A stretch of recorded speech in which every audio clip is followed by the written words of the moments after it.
Okay, good. Hi, good evening, everyone. I was in a toss-up of what to present, and it just occurred to me what people, when I give friends and family, whenever we go anywhere and they decide to drive, first think, or rather they say to me, "Oh, you drive stick shift?" Like, yes, that's what I drive. What do you drive? Most kinds. Oh, it's automatic. Can you teach me how to drive?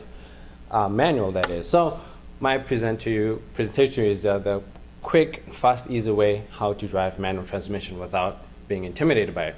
Just quick show of hands, how many people drive manual transmission? You guys suck. Well, consider this a refresher course, if you will. There you go. Yeah, all right. As you know, there are 3 pedals as opposed to having a car having 2 brakes. No, they are not 2 brakes, as most people always say. It is the clutch pedal, your brake, and your accelerator. When driving that manual, of course, you have your stick that has, typically now, you will have 1, 2, 3, 4. You'll have 5 gears and a reverse gear, depending on your make of the car and where it originates from. Reverse may be either on the bottom here or up top here.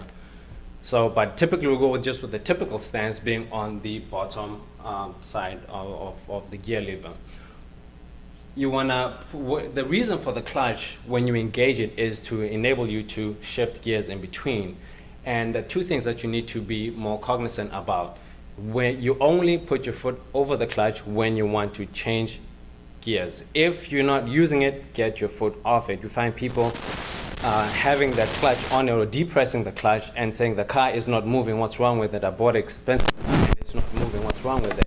Well, if you depress the clutch, it disengages the gears, allowing the car to, first of all, not move, but primarily in allowing you to change gears. What you want to do, of course, is you firmly put your foot over the clutch pedal, depress it all the way. The reason, if you do it halfway, you end up ruining your clutch plate as a whole, and you end up paying lots of money in order to fix it. So rule number 1, when you, of course, cover your foot and, or rather step on it if you want to change gears. Number 2, press it all the way. 3, engage it when you do your gear. Familiarize yourself with the gears also, please. I find people come in and they shift in a sequence that is out of order. Simple sequence: first gear, second gear, third, fourth, and fifth. Very simple. And people say, okay, what do all those numbers? Well, there's a good reason, and the best way I've come to relate to people at which point you switch to which gear. First gear would be if you just put a 0 behind it for mileage. 0 to 10 miles is your first gear. 20, second gear. 30, 40, 50 to 200 miles would be your 5th gear. Whether you go 200 miles is up to you. So when you depress, you want to look for a point of friction also when you start. Okay, so you have your foot, or you depress the clutch, you put it into first gear. What you have to do is find a good point of releasing the clutch out and accelerating. You don't want to go too fast at either one because chaos erupts at that junction. So what you want is what I've come to coin as the friction point.